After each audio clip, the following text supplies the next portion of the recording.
안녕하세요. 지난 시간에는 주로 병에 대해서 알아봤는데 이번 시간은 해충 중심으로 한번 알아보는 시간을 또 갖도록 하겠습니다. 저는 딸기 팀장 정시욱입니다.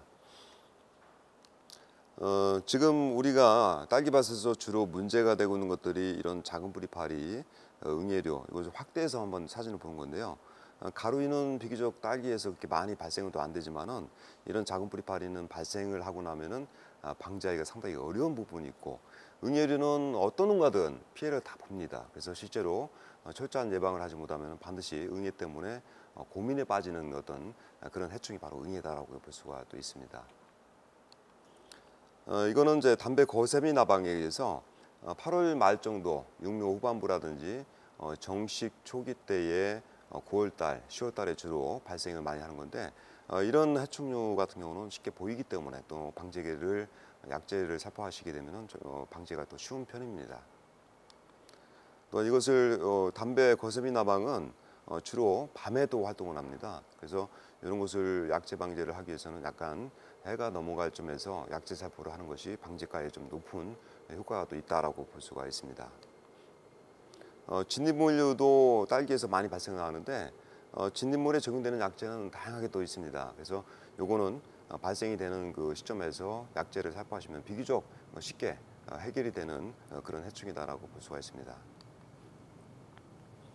총체벌레는 주로 고운기 때 주로 생기는 것을 논사안에서 패턴을 보면은 2월 말부터 생기기 시작해서 작게 끝날 때까지 주로 생기는 그런 총체벌레인데, 이런 것들도 하얀색 종이를 가지고 딸기를 발생된 지점에서 딸기 꽃대라든지 딸기잎을 털어보면은 그 미세한 그런 이런 총체벌레가 그 기어다니는 것을 관찰할 수가 있습니다. 그래서 이것도 예방적인 차원에서 보통 2월 말부터 3월 달부터 해서 방제를 갖다가 좀 철저히 좀 해주셔야 됩니다. 그럼 가장 이제 최근에 한 5년 정도 문제가 많이 됐던 해충이 이런 작은 뿌리 파리류가 딸기 고솔 재배가 증가하면서 내부 습도가 뿌리 근부에서 습도가 높을 때의 발병도가 높아지는 건데, 이런 작은 뿌리 파리는 유충이 딸기 밑에서 근부에서 뿌리를 가야 하기 때문에 약재를 투입하기도 어렵고 방제하기도 사실 어렵습니다. 그래서 이것은 다차원 방제를 통해 가지고 또 이것을 예방을 또 할 수가 있겠죠. 주로 최근에 고솔 재배가 증가하면서 이런 인공 상토를 사용하게 되면은 이 안에 습도가 보통 40% 정도가 유지가 되는데, 이 습도가 많은 그런 이런 그 상토 내부에 작은 뿌리 파리가 서식하기가 매우 좋은 조건이 됩니다. 그래서 고솔 재배가 증가할수록 이런 작은 뿌리 파리 해충의 발병도가 높아졌다라고 이렇게 볼 수가 있고요. 주로 이렇게 관부 크라운 밑에 뿌리 부분을 가하면서 딸기를 고사하게 한다든지, 이런 어떤 미소곤충 자체가 탄저병이라든지 시드름병의 매개가 될 가능성이 높다라고 이렇게 진단을 또 할 수가 있습니다. 그래서 작은 뿌리 파리와의 어떤 병과의 상관관계를 보면은 작은 뿌리 파리가 많은 지역에서 탄저병이라든지 시드름병이 유관하게 또 발생률이 높아지고 있다라고 이렇게 볼 수가 있습니다. 작은 뿌리 파리는 주로 곰팡이나 유기물 또 식물체 조직을 섭취를 하면서 보통 산란을 한 마리가 100개에서 300개를 하기 때문에 초기 때 이것도 정식을 하고 나서 철저한 예방이 또 필요하고, 육묘기 때는 비교적 다양한 약재를 사용할 수가 있습니다. 하지만 정식 이후에는 벌에 지장이 있기 때문에 약재를 비교적 꽃이 피기 전에 철저한 방제가 또 돼야 되겠고, 벌에 독성이 없는 약재를 써야 되기 때문에 이것도 방제하기가 상당히 쉬운 편이 아니기 때문에 사전에 미리 예방적인 차원에서 방제를 또 하셔야 되겠다라고 볼 수가 있습니다. 최근에 많이 사용하고 있는 약재가 지금 이곳은 아까도 앞서 설명만 드리는 것처럼 작은 뿌리 파리가 뿌리 부분에서 활동을 하다 보니까 그 부분에 약액을 우리가 조루관조로 해서 방제를 또 하셔야 되는데, 지금이 정식이 가장 많이 이제 이루어지는 시기인데 지금 탄저병을 예방하기 위해서 스포로곤이나 시드름병을 갖다가 같이 공동 방제를 하는데, 거기에 이런 여러 가지 작은 뿌리 파리 약재를 같이 혼용해서 조루관조를 하시는 것이 효과적인 또 방법이 되겠습니다. 실제로 약을 그 뿌리 부분에 조루관조를 하는 것이 상당히 어려운 작업입니다. 그래서 병과 해충을 동시에 잡을 수 있는 그런 여건으로 해서 효율적인 방지를 하시는 것이 농가 여러분께서는 현장에서 매우 필요한 그 작업이라고도 할 수가 있겠죠. 지금 저희 논산에서는 이런 작은 풀파리를 방지하기 위해서 여러 단계를 또 사용을 하고 있습니다. 그래서 체계적으로 본다면은 육묘기 때는 아타라, 오신, 팬텀, 빗장 다양한 약재를 다 쓸 수가 있습니다. 그러나 정식 이후에는 이런 어떤 효과적인 약재들에 대해서 사용을 하게 되면은 벌의 독성 때문에 벌이 한 달 정도라든지 2달 이상 안 나올 수가 있습니다. 그래서 정식 이후에는 방지하기가 상당히 어렵기 때문에 지금 정식하고 나서 초기 때 또 방지를 또 하셔야지만이 제대로 효과적으로 이렇게 할 수가 있다는 얘기죠. 그래서 정식 후에는 5단계 방지 처리를 저희가 이제 권장합니다. 정식 전에는 고설 재배에서 테라피를 정식 10일 전에 고설 배지에다가 혼화 처리를 한다든지 아니면 육묘장에서 이쪽 정식을 하기 전에 10일 전에 육묘장에서 포트에다가 이런 테라피를 뿌려가지고 정식을 하게 되면은 어느 정도 이렇게 효과가 있다라고 보시면 되겠고, 정식 당일날은 병과 더불어서 병에서 탄저병, 시드름병, 그다음에 이런 작은 풀파리를 고설 재배에서는 함께 방지를 해야 되기 때문에 정식 직후에 1회 간주 정도를 해서 그렇게 병반을 해충을 또 막아주는 것이 또 필요하겠다 볼 수가 있고요. 정식 10일차가 되면은 뿌리가 어느 정도 활력을 찾아가지고 기존의 상토와 접지가 되고 뿌리가 어느 정도 이렇게 새로 신뿌리가 나오게 되면은 그때에 끈끈이 트랩을 이용해서 동당 뭐 150장 이상 설치를 해야 되겠죠. 일반적으로 판매되는 것을 3분의 1 정도로 이렇게 조각을 내서 설치를 하게 되면은 미리 작업 풀파리가 산란을 하기 전에 그런 성충이 날아다니는 것을 포획을 함으로써 방지를 할 수 있는 방법이 또 필요하겠다라고 볼 수가 있습니다. 그 다음에 이제 세 번째는 이제 정식하고 나 15일 뒤에 여러 가지 젠토논이라든지 이런 어떤 스포론을 다시 한번 또 관조해가지고 2번 이상 방제를 해야지만이 또 철저하게 또 예방이 또 될 수가 있고요. 밀도를 낮출 수가 또 있습니다. 그리고 기타 다른 방법은 이런 어떤 지금 조류관주가 상당히 힘든 작업이다 보니까 친환경을 하시는 분들께서는 곤충성 병원 선충을 이용해서 관주로 정식 후에 정식 12일 정도에서 한번 처리를 하고 정식 25일 정도 된 상태에서 관주를 처리하게 되면은 이것도 방지 효과가 좀 있다라고 이렇게 말씀을 드립니다. 이건 이제 현장에서 끈끈이 트랩을 주로 설치를 한 장면들인데요. 작은 풀파리가 비행 특성이 한 번에 멀리 비행을 하는 게 아니라 근처로 해서 톡톡 튀듯이 그렇게 비행을 합니다. 그래서 딸기 잎이 있는 곳에서 약 한 25cm 정도 공간을 띄워서 그것을 설치를 해주는 방법을 많이 쓰는데, 요즘에는 이 딸기 잎과 잎 사이에 그냥 여러 가지 젓가락이라든지 그걸 이용해서 요거를 3등분해 가지고 설치를 하는 경우도 많이 있습니다. 그렇게 해서 초기 때 정식하고 나서 10일 정도에 설치를 하는 것이 맞겠다라고 저희는 봐지는 거고요. 그렇게 하셔야 될 것 같습니다.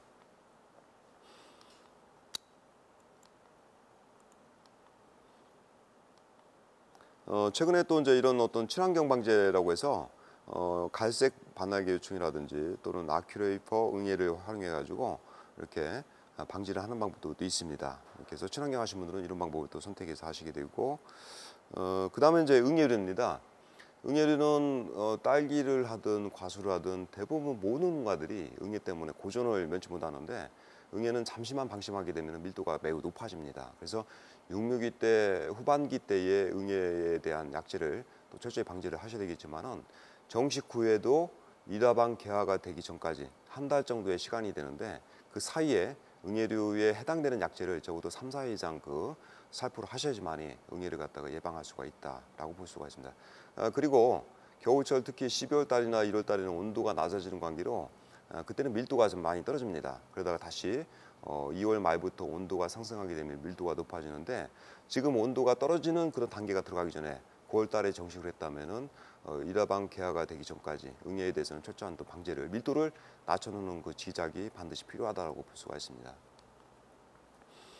발병 조건은 일반적으로 25도 내외에서 가장 응애류가 이제 발육 상태가 좋고, 습도는 50에서 80% 정도가 또 보통 되고 있습니다.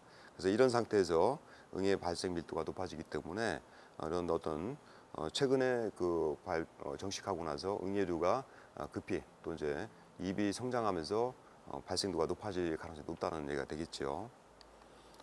실제로 저희가 이제 응애를 잠시만 방심하게 되면은 요 표면적은 지금 입에 뭐 1cm 정도의 그 면적을 가지고 있는 건데, 이 안에 산란된 그 응애류의 알과 전박이 응애를 갖다 우리가 볼 수 있는 건데, 이 밀도가 굉장히 높습니다.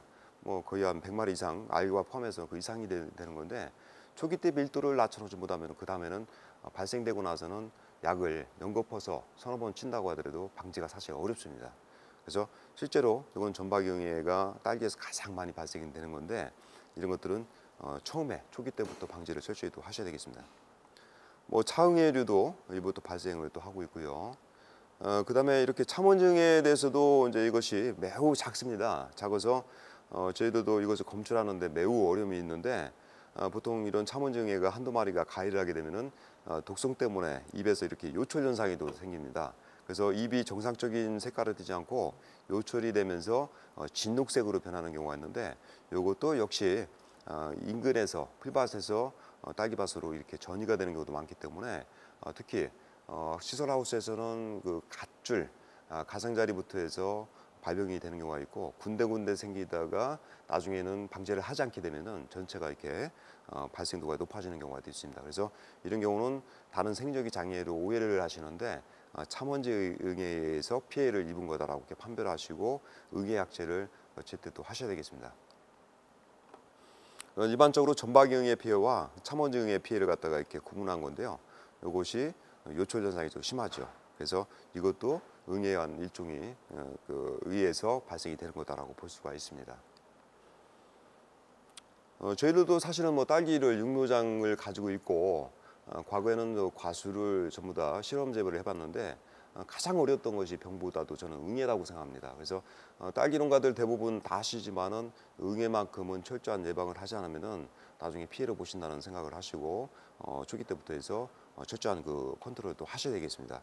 이 포장은 지금 이제 처음에 잠깐 방심한 틈에 정식하고 나서 약 한 20일, 25일 정도 경과된 건데, 잠시만 방심하면 이렇게 군대에서 부분에서 응애 발생도가 쭉 퍼져나가는 현상을 또 볼 수가 있습니다. 그래서 이렇게 잠시만 방심하게 되면 응애 때문에 피해가 크다는 거고, 이런 것들은 이제 주로 사용되는 약제는 주로 이렇게 많은 약제가 또 있습니다. 그래서 사용을 우리가 같은 약제를 계속 돌려쓰게 되면 응애도 저항성이 오기 때문에 계통을 달리하는 약제를 돌려가면서 방제를 또 하셔야 되겠고, 특히 개화가 되고 나서는 벌을 투입합니다. 우리가 벌을 수정을 위해서 벌을 투입하는데, 응애 약제 중에서는 일부 약제 중에서는 벌의 독성을 가지고 있기 때문에 벌이 이제 활동하는 시기에는 또 치지를 못하는 경우가 있습니다. 그래서 이 또한 응애도 개화가 되기 전에 철저한 방제를 또 해주셔야지만이 효과적인 어떤 방제가 되겠습니다.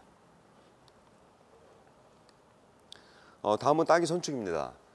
딸기 선충에 대한 피해는 과거에 토경 재배를 하신 분들이 피해가 상당히 높았습니다. 저희가 이제 한 5년 전에 우리 논사하는 딸기를 재배하는 토경 재배 농가들을 분석해 보니까 거의 45% 정도가 이제 이런 선충, 특히 이제 선충이 발병이 돼 있었고, 그 중에 피해가 심했던 농가들이 한 10% 내지 15%는 이 선충 때문에 어떤 생산량에 보통 20% 정도가 감소되고 있었다라고 이렇게 보고 있습니다. 그래서 이런 선충은 열에 상당히 약합니다. 그래서 토경 재배를 할 때 열 소독을 한다든지, 고설 재배를 할 때도 잎선충이라든지 뿌리옥 선충이 발생될 수가 있기 때문에 배드 소독을 갖다가 열만 조금 높여 주시게 되면은 방제를 상당히 좀 수월하게 또 할 수가 있기 때문에, 그렇게 여러 가지 방법을 또 동원할 수가 있겠어요. 지금 보시면은 입에서 이렇게 선충이 발생되게 되면은 입에서 요철 현상이 또 발생을 합니다. 이렇게 해서 입선충이 요즘에는 가장 많이 이제 발병이 되는데, 이건 뭐 이제 지하부에서 발생이 됐던 뿌리 관련된 뿌리썩이 선충이라든지 뿌리육 선충에 대해서 이렇게 종류가 다양하게 또 발생을 하고 있습니다.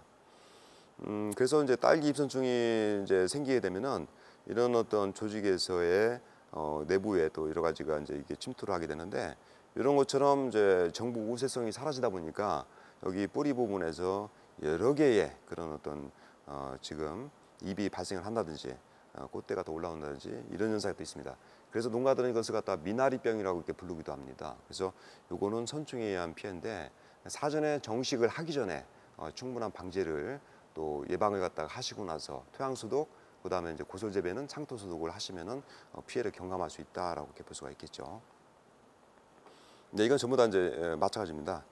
이렇게 해서 선충에 대한 피해인데 이런 선충에 대한 피해를 요거는 또 이제 농가들이 부르는 그 단어는 멍텅구리라고도 부릅니다. 그래서 멍텅구리라고 부르는데 꽃에서 꽃대가 이제 암수가 술이 안쪽에서 있어야 되지만은 암수가 술이 없어지는 경우가 있는데 이 경우 때문에 멍텅구리라고 부르기도 합니다. 그래서 이런 경우를 농가들은 생리적 장현상으로 오인을 하는 경우가 있습니다. 이것은 대부분 선충에 의한 피해로 이렇게 간주를 하고 하셔야 되는데 작기 중에는 선충을 예방하기가 매우 어렵습니다. 그래서 작기 중에는 선충에 대한 해당되는 적용약제를 쓰게 되면은 벌 독성도 강하게 나타나지만은 농약 검출이 많이 됩니다. 그래서 이것은 사전에 토경 재배를 하기 전에 7, 8월 달에 토양 소독을 한다든지 또는 고수배드 소독을 함으로써 그렇게 예방을 하셔야지만이 가능하겠다라고 이렇게 할 수가 있습니다.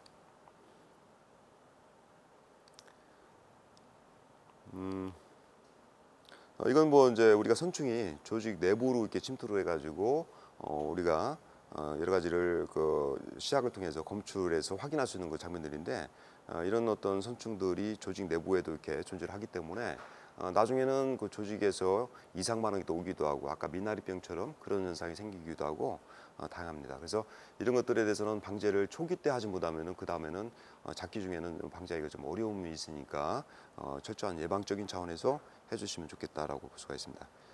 그리고 이건 과거에 앞서 설명드린 대로 저희가 이제 2번 정도에 거쳐 가지고 2010년도 초기 때 한 번 했고 한 5년 전에 저희가 조사를 했을 때 상당히 대부분 농가들에서 피해를 많이 보고 있다는 사실이죠. 그 40농가를 조사하게 되면 그 중에서 13농가는 뿌리육선충이 발생됐고 뿌리썩이 선충은 뭐 52% 정도 농가에서 발생을 하고 있고 그 다음에 두 개가 같이 발생되는 경우는 12%. 그래서 대략적으로 50% 이상이 넘어간다라고 보시면 되겠습니다. 최근에는 조금 더 저희가 교육을 함으로써 40%대로 낮췄지만은 그래도 철저한 방제를 하셔야겠다라고 볼 수가 있습니다.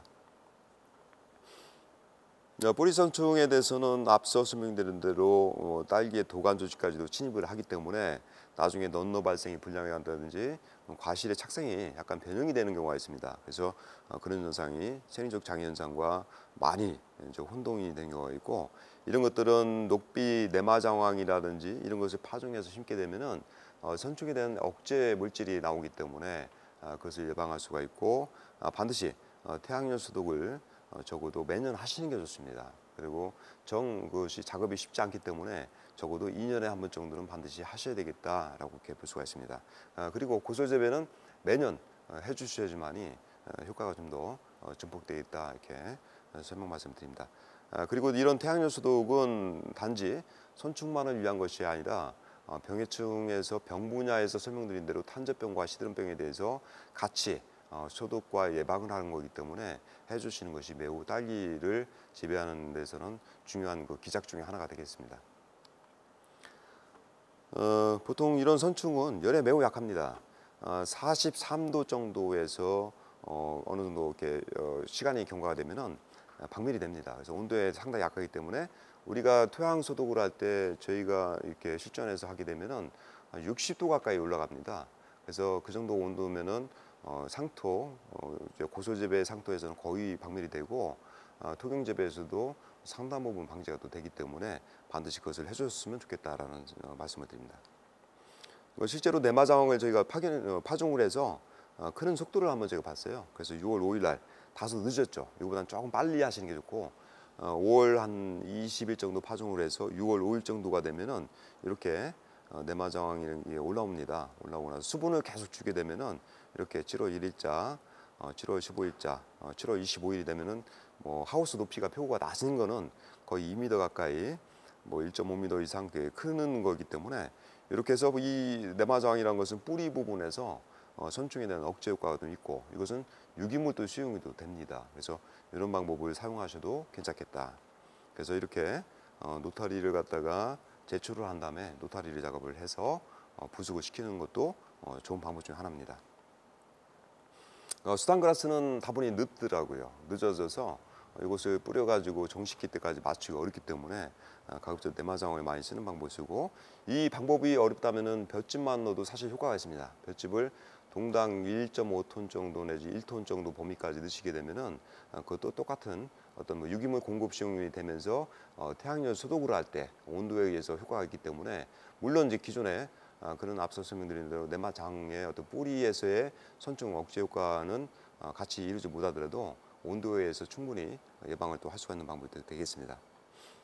저희 이제 과거에 포장해서 저희가 이제 유기물을 사용하지 않고 비닐만 이렇게 덮어놓고 물만 줘도 50도 이상 올라간다는 것을 저희가 이제 직접 한번 제가 현장에서 찍었던 사진들이고요. 네, 그런 방법이 또 많이 있습니다. 실제로 왼쪽에서 그림에 보시면은 선충 피해가 심했던 농가에서 매년 이런 것이 선충 때문에 문제지만은 소독을 하지 않았기 때문에 매년 같은 심게 되면은 딸기 수확량이 확실히 일반 농가에 비해서 절반도 안 되는 경우가 더 많이 있었습니다. 그래서 이 농가를 이런 녹비 작물을 시용하거나 또 태양열 처리를 함으로써 정상적인 생육을 갖다가 보임으로써 기존의 생산량의 2배 이상 올렸던 그런 그 실험도 또 있고요. 그래서 토양은 철저하게 또 소독 관리를 하셔야 되겠습니다. 네, 이것은 우리 논산에서 이제 부적이했던 농가인데 이 경우는 매년 작물을 딸기를 심어서 수확만 보던 농가인데 여러 가지 유기물을 공급하고 나서 태양열 소독을 한 다음에 정식을 했을 때의 딸기의 초세가 확실히 다름을 또 느낄 수가 있습니다. 그래서 대부분 농가들은 선충이 눈에 보이지 않기 때문에 그 피해도를 잘 모릅니다. 그래서 그것을 감안할 때는 반드시 토양 소독을, 태양열 소독을 하시는 것이 필요하다. 또한 이제 고솔 재배를 할 때는 대부분 고솔 베드는 그 토양의 깊이가 낮습니다. 부피가 적습니다. 그래서 그런 경우는 최근에 농가들이 가장 많이 선호하고 있는 것이 그 태양열 소독입니다. 그래서 물을 담아가지고 하이딘 필름, 쉽게 투명 필름을 갖다가 밀봉을 해놔도 그 안에 배지 온도가 60도가 올라갑니다. 60도가 올라가면은 일반적으로 시든병에 대해서는 방제가가 이제 보통 99% 이상 나오기도 하고 선충은 거의 박멸이 됩니다. 그래서 거기다 효과를 더 보기 위해서 이제 소일킹을 사용하기도 하는데 그런 방법에 대해서 잠깐 설명을 또 드리도록 또 하겠습니다. 그리고 이런 과추산 같은 경우도 많이 쓰는데요. 이런 것도 이제 정식하기 보통 3일 전에 배지 소독이 안 된 경우는 과추산을 쓰기는 하는데 효과가 이제 좀 약간 떨어지겠죠. 그래서 태양열 소독이나 그런 소독보다는 약간은 떨어지는 방법이다라고 볼 수가 있고, 하지만 이제 급한 대로 또 이기작을 하시는 분들이 많이 있습니다. 딸기와 상추를 하시는 분들이 있고, 그런 분들은 소독할 수 있는 시간이 여유가 안 되면은 이렇게 페론산을 이용해서 이제 소독을 하기도 합니다. 뭐 소일킹 같은 경우는 이제 지금 이것은 방법에 대해서는 많이 설명을 드렸기 때문에 소일킹을 투사를 하고 나서 이렇게 밀봉을 하고 나서 적어도 15일, 20일 정도는 이렇게 하우스를 밀폐를 하셔야 됩니다. 그리고 그 시기가 지나면 충분히 환기를 할 수 있는 시간이 보통 열흘 정도 계산하면은 25일에서 30일 정도의 어떤 처리를 열 처리, 아까도 태양열 소독과 병행해서 하시면은 상당히 효과가 좋겠다라고 하고, 이건 이제 방제가가 이제 매우 높습니다. 그래서 이렇게 하시는 방법이 또 있고요. 다만 이 소일킹을 쓸 때는 주의할 점이 있습니다. 소일킹을 사용할 때 이런 것들이 네탐스든 제품들은 어독성이 강합니다. 그래서 딸기 정식 포장을 소독을 하는데 그 기계, 물을 주는 그 기계에서 육묘장으로 조금이라도 흘러 들어가게 되면은 육묘장이 전멸하는 경우가 많습니다. 그래서 그 소일킹의 성분이 육묘장의 그 작물을 지배하고 있는 곳에 들어가지 않도록 철저하게 관리를 또 하셔야 됩니다. 근데 대부분 그런 어떤 사례들이 빈번하게 발생한다는 얘기죠. 그래서 이 약재를 쓸 때는 약재가 생육적인 포장에 들어가서는 안 된다. 조금이라도 들어가게 되면은 작물의 타격이 매우 큽니다. 그래서 그것을 주의해서 또 사용을 하셔야 되겠죠. 그래서 가장 권장하는 안정적인 방법은 그냥 저희가 논산에서도 효율적인 방법, 고솔 배두의 상토는 깊지가 않습니다. 그 깊지가 않기 때문에 적은 부분이기 때문에 우리가 물을 담수해 가지고 이렇게 투명 필름을 설치하게 되면은 하우스 공간 온도, 하우스를 내부를 단동을 내려놓게 되면은 하우스의 공간 온도는 70도까지 육박을 합니다. 그리고 이 배지의 온도는 보통 60도 이상 올라가기 때문에 이 안에서 탄저병과 시드름병이라든지 선충 같은 것도 대부분 다 거의 99%까지 박멸이 되기 때문에 그런 안전한 방법을 또 쓰기도 합니다. 이건 뭐 이제 병해충 방지 포인트는 한번 이제 자료는 앞서 설명드린 대로 제가 블로그에다가 공유를 하기 때문에 나중에 보시면 또 될 수가 있고요. 대부분 이제 9월 달에 뭐 혼용할 수 있는 약재가 있는데, 혼용에 대해서는 정확하게 저희들도 일반 현장에서는 발견이 되지만은 공식적으로 발표가 되지 않기 때문에 이 부분에 대해서 공식적인 자료만 저희가 이제 여기서 화면상에는 담아놓습니다. 이런 어떤 병해충 방제력에 대해서 주로 딸기 시험장의 남명 박사님이 주로 방제력에 대해서 많이 우리 딸기 농가들한테 보급한 건데 이런 것들을 참고해서 또 보시면 도움이 되겠다. 그래서 약재가 어느 시기 때 어떤 약재가 들어가면 효율적인 것이 되겠는가 거기에 대해서 이런 방법을 좀 더 참고해서 이것도 공유를 또 하겠습니다.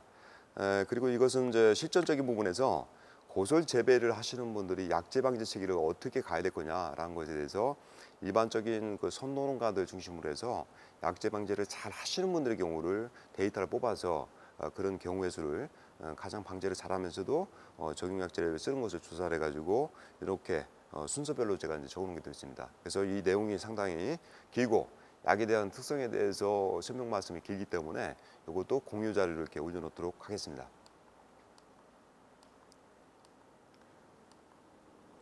다만 우리가 앞서 설명드린 대로 살균제에 대해서 상당히 우리가 민감할 수밖에 없는 이유가 대부분 우리가 탄저병과 시드름병, 흰가루병 그리고 제피곰팡이 병에 대해서 약재를 살포하다 보면은 꽃이 개화된 상태에서는 어떤 약재든 수정 분량이 크고 적게 다 올 수가 있다는 얘기죠. 그리고 더군다나 약재를 치는 것이 동절기 때 12월 달하고 2월 달 동절기 때에 치게 되면은 내부에 결로가 많이 생깁니다. 그래서 온도가 낮은 상태에서 내부 습도가 높을 때는 약해가 대부분 온다는 사실이죠. 그래서 그런 부분 때문에 살균제를 살포하실 때는 귀하기 때는 가급적 피하셔야 되겠고 약을 친다면은 가급적 약액이 빨리 마르게끔 하셔야 되고 그리고 딸기만큼은 그 동절기 때 쓰는 약재들은 침투 이행성 약재라든지 그런 것들 살포도 되지만은 확산제나 또는 여러 가지 증액제를 갖다가 별도로 넣을 필요는 없습니다. 그래서 약해를 줄이는 방법이 굉장히 어떤 농가들의 현장에서는 필요하다. 그래서 약의 효과성을 100% 누리기 위해서는 뭐 침투 이행제를 넣는다든지 첨가하든지 하면 좋겠지만은 그 약해 발생 때문에 가급적 동절기 때만큼은 약을 치고 나서 다중 운용도 피하셔야 되겠고 약이 가급적 빨리 말리게끔 하시게 되면은 약에 의한 피해가 줄어든다는 얘기가 되겠죠. 그래서 여러분들께서도 많이 쓰시는 약재 중에서 오티바나 헤비치 이런 뭐 카브리오 같은 경우도 개화기 때 치게 되면은 수정 불량 꽃가루 발화 억제율이 90%가 오기 때문에 나중에 꽃대가 출현한다 하더라도 수확을 못하고 수정이 불발이 되면서 꽃대를 꺾어야 되는 경우도 있다는 얘기가 되겠죠. 그리고 이제 대부분 여러분 쓰시는 약재가 크고 적든 간에 그 화분 발화에 대해서 억제 효과가 있다라고 생각하시고 개화기 때만큼은 약을 살포하는 것을 좀 자제를 또 하셔야 됩니다. 그리고 딸기에서 가장 어려운 것이 딸기 농사 중에 하나인 이유는 벌을 또 넣습니다. 벌을 넣게 되면은 벌에 의해서 그 약 살충제가 벌에 또 피해를 주기 때문에 그 약재를 갖다가 살충제를 함부로 선택해서 또 쓸 수가 없습니다. 육류기 때는 관계가 없겠죠. 그리고 개화가 되기 전에 벌을 넣기 전까지는 관계가 없겠지만은 벌을 방사한 이후에는 반드시 그런 약재에 대해서 안전한 농약을 또 선택해서 벌에 독성이 없는 약재를 선택을 해서 쓰셔야 된다는 얘기죠. 그리고 그런 것 때문에 뭐 육무기 때 주로 사용했던 오신 뭐 이런 것들은 정식기 때는 약간 자제를 하셔야 되는 거고 그렇게 해서 약재를 선택하는 것을 한 번 정도는 주의 깊게 또 보셔야 되겠습니다. 조류관조의 필요성에 대해서도 아까 말씀드렸지만은 조류관조는 우리가 잎에다가 줄기에다가 경협 처리를 하는 경우도 있지만은 요 관부에 충분히 물이 묻게끔 관부에 묻게끔 뿌리 부분에 그런 양액이 그 우리가 농약이 살포가 되게끔 이런 조류관조도 필요하다. 이 그림상 보면 제가 이제 시원하게 해서 일부러 이렇게 한 건데 관부 부분에 바로 이렇게 그 약이 들어가면 괜찮습니다. 관부 부분하고 그렇게 하셔야 되고 이것은 제가 이런 방식으로 치게 되면 약간 양량이 좀 많죠. 그래서 이렇게 조류관조를 통해서 약을 쳐야 된다는 것을 저희가 말씀드리기 위해서 이렇게 연출을 한 거고요. 참고하시기 바랍니다. 그래서 지금까지 강의한 모든 내용은 네이버에서 그냥 제 이름이 아까 앞서 서두에 말씀드린 정시욱입니다. 그래서 정시욱과 그것을 딸기를 병합해서 검색을 하시면은 또 네이버에서 검색이 되고 아니면은 정시욱 행복한 인생이라고 검색을 하시게 되면은 지금까지 대한민국에서 딸기에 관련된 논문, 딸기에 관련된 책자들, 딸기에 관련된 PPT 자료들 그리고 그런 정보들이 거의 한 2천 건 정도가 있기 때문에 그런 내용들을 갖다가 한번 보시면 되겠고, 그 내용에 또 지금 강의한 내용도 다 올려놨으니까 참고해 주시기 바랍니다. 자, 대단히 감사합니다.